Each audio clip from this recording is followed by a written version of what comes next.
తెలుగువారి పెళ్ళి ఇలవైకుంఠమే మళ్ళీ సంప్రదాయమే సౌందర్యంగా సాగుతున్న పెళ్ళి ఇది తెలుగువారి పెళ్ళి.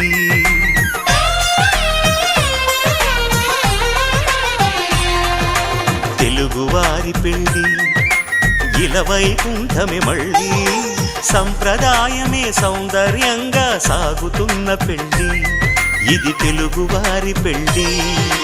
ఒకరికి ఒకరని అనుకుంటే అదే నిశ్చితార్థం, ఆ నిర్ణయానికి తలవంచడమే పెళ్ళి అంతరార్థం.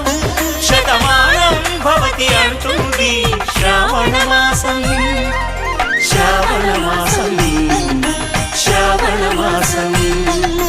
తెలుగువారి పెళ్ళి ఇలవైకుంఠమే మళ్ళీ సంప్రదాయమే సౌందర్యంగా